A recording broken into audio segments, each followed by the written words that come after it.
Hi, நான் உங்கள் director Nitin Samson பேசுகிறேன். வடுக்குப்பட்டி ராமசாமி சந்தானத்தோட படம்.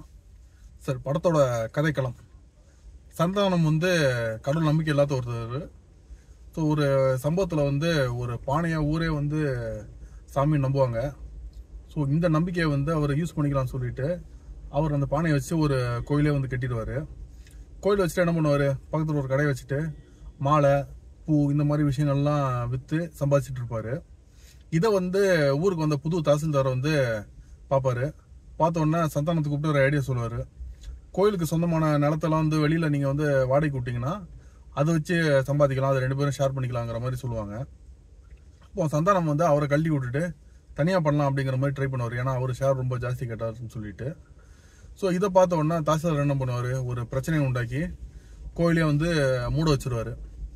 இப்போ சந்தானம் அந்த கோயிலை திரும்ப திறந்தானும் எப்படி திறக்கிறாரு, இதுதான் படத்தோட கதைக்கலாம் எல்லாமே. ஸோ படம் எப்படி இருக்குது, படம் ஃபுல் அண்ட் ஃபுல் ஒரு காமெடி படம். இந்த படத்தில் எந்த அளவுக்கு காமெடி ஒர்க் அவுட் இருக்குது இது பார்த்தீங்கன்னா, ஃபர்ஸ்ட் ஹாஃபில் பார்த்தீங்கன்னா ஒரு 30% காமெடி ஒர்க் அவுட் இருக்குது. செகண்ட் ஹாஃபில் காமெடி மச் பெட்டராக ஒர்க் அவுட் இருக்குது. ஒரு 50-60% ஒர்க் அவுட் இருக்குது. ஸோ ஓவராலாக படம் பார்த்தீங்கன்னா ஒரு 40-50% காமெடி ஒர்க் அவுட் இருக்குது. ஸோ படத்தில் comedy full and full comedy படத்தில் என்ன பிரச்சனை ஆகும்னா, காமெடி ஒர்க் அவுட் ஆயிடுச்சுன்னா படம் சூப்பர்னு சொல்லுவோம். காமெடி ஒர்க் அவுட் ஆகலன்னா படத்தில் லேக் ஸ்லோவாக இருக்குது அப்படின்னு சொல்லுவோம். ஸோ இதுதான் இந்த படத்தில் கொஞ்சம் லேக் இருக்குது. அதே டைம் படம் கொஞ்சம் ரசிக்கிற மாதிரி இருக்குது. லேக் எங்கெங்கே வருதுன்னா, காமெடி ஒர்க் அவுட் ஆகாத இடங்கள்லாம் கொஞ்சம் லேக்காக தெரியுது. ஒர்க் அவுட் ஆன இடம்லாம் நம்மளுக்கு நல்லா இருக்குது. படத்தில் மேகா ஆகாஷுக்கு இந்த படத்தில் ரோல் ரொம்ப கம்மியாக இருக்குது. ஸோ சந்தானத்துக்கு இதே ஊரில் உள்ள ஒரு பொண்ணு தான் மேகா ஆகாஷ். அவங்க சென்னையில் ஒரு டாக்டராக இருக்காங்க. ஸோ அவங்க இனிஷியலாக பார்த்தீங்கன்னா சந்தானமும் மேகா ஆகாஷும் ஒரு ஆப்போசிட்டில் இருப்பாங்க. டுவர்ஸ் எண்டு தான் அவங்க 2 பேரும் கொஞ்சம் சேர்ற மாதிரி வரும். ஸோ மேகா ஆகாஷுக்கும் சந்தானத்துக்கு இடையில இருக்க கெமிஸ்ட்ரிலாம் ரொம்ப பெருசாக அந்த படத்தில் அந்த கதையில் இல்லை. ஸோ அதை பற்றி நம்ம பெருசாக பேச முடியாது. அடுத்து பார்த்தீங்கன்னா காமெடி ஆக்டர்ஸ். ஸோ நம்ம ஒரு ஆக்டர் பற்றி பேசுவோம். நல்லா காமெடி ஒர்க் அவுட் ஆன ஆக்டர்னு பார்த்தீங்கன்னா கூல் சுரேஷோட காமெடி நல்லா ஒர்க் அவுட் இருக்குது. ஸோ அவர் பண்ண காமெடிஸ் அதை ஒரு சிலதெல்லாம் நல்லாவே ஒர்க் அவுட் இருக்குது. அவர் கொஞ்சம் வாய் இழுத்துக்கிற மாதிரி ஒரு பேரலிசிஸ் மாதிரி ஒரு சீக்வன்ஸ் வரும். ஸோ அதில் அவர் ஒன்று சொல்ல வருவார், பக்கத்தில் இருக்கவங்கன்னா வேற ஒன்று புரிஞ்சுப்பாங்க. ஸோ அவர் கரெக்டாக சொல்லுவார், இவங்க மாற்றி புரிஞ்சுட்டு அதுக்கு பதில் சொல்கிறதெல்லாம் நிறைய சிரிப்பு மூட்டுச்சு.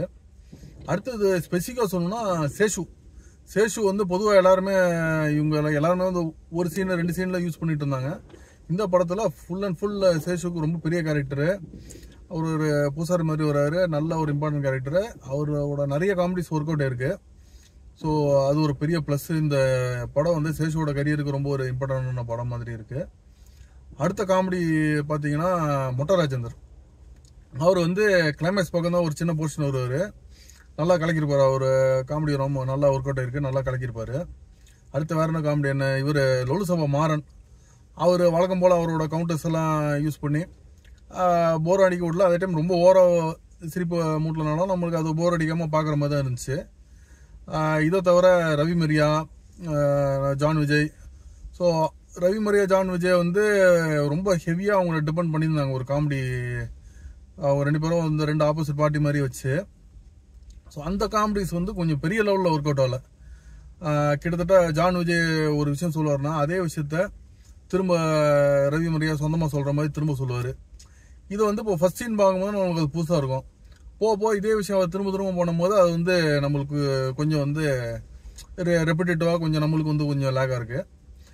அடுத்தது வேற காமெடின்னு பார்த்தீங்கன்னா இவர் நிழல் ரவி. ஸோ அவர் ஒரு மேஜர் மாதிரி வந்திருப்பார். அவரோட காமெடி கொஞ்சம் பெரிய லெவலில் ஒர்க் அவுட் ஆகலை. அவர் வந்தோடனே அவரோட கேரக்டரைசேஷன் எப்படிங்கிற மாதிரி ஓரளவுக்கு ரெஜிஸ்டர் ஆயிடுச்சு. ஸோ அவர் வச்சு ஃபர்ஸ்ட் ஒரு சீக்வன்ஸ் வரும், அதுக்கப்புறம் திரும்ப ரிப்பீட்டில் வந்துட்டு இருப்பார். அவரோட காமெடி பெரிய லெவலில் ஒர்க் அவுட் ஆகலை. ஸோ இந்த படம் பார்த்தீங்கன்னா நீங்கள் ஒரு பிளாங்காக பார்த்தீங்கன்னு வச்சுங்களேன், படம் பார்த்து முடிக்கும் போது ஒரு மோசமான படம் பார்த்த மாதிரியும் ஃபீல் வராது, ரொம்ப சூப்பரான படத்தை பார்த்த மாதிரியும் ஃபீல் வராது. உங்களுக்கு ஒரு ஆவரேஜாக ஓகே, ஓரளவுக்கு ரசிக்கிற மாதிரி இருந்துச்சு. அதுவே படம் ஓகே ஒரு ஜாலியாக பார்த்தோம் அந்த மாதிரி ஒரு ஃபீல் கொடுக்குற ஒரு படம். டெக்னிக்கலாக படத்தில் எல்லாமே நல்லா இருந்துச்சு. ஐ மீன் சொல்ல வேணாம், எனக்கு டெக்னிக்கலாக எல்லா படமும் டீசெண்டாக பண்ணுறாங்க. அந்த மாதிரி இந்த படமும் டீசெண்டாக இருந்துச்சு. டுவர்ட்ஸ் கொஞ்சம் சென்டிமெண்ட்லாம் வச்சுருந்தாங்க. அதே மாதிரி நிறைய பேர் அந்த பெரியார் வச்சதான் கான்ட்ரவர்சி. ஆக்சுவலாக இவர் வந்து அந்த கதை களத்தில் வந்து கடவுள் நம்பிக்கை இல்லாத ஒருத்தர், அவர் அந்த மக்களுக்கு கடவுள் மேலே இருக்க நம்பிக்கை யூஸ் பண்ணிக்கிறாருங்கிற மாதிரி வரும். இதை எந்த விதத்துலையும் தப்பாக சொல்லாமல் கிளைமேக்ஸில் அதுக்கு ஏற்றாப்புல கரெக்டாக சொல்லி, கரெக்டாக அது ஜஸ்டிஃபிகேஷனு, கரெக்டாக அதுக்கு என்ன சீன்ஸு, இந்த மாதிரி விஷயங்கள்லாம் வச்சு கிளைமேக்ஸ் வந்து அருமையாக முடிச்சிருக்காரு டேரக்டரு. அது மாதிரி கிளைமேக்ஸில் ஒரு சின்ன ஒரு புதுமை காமிச்சிருப்பாங்க. ரொம்ப ஒரு வித்தியாசமான புதுமையெல்லாம் எதிர்பார்க்க முடியாது. கிளைமேக்ஸ் வந்து நார்மல் கிளைமேக்ஸ்லாம் கொஞ்சம் டிஃப்ரெண்டாக முடிச்சிருப்பாங்க. அது வந்து மோசமாகவும் இருக்காது, டீசெண்டாக தான் இருக்கும்.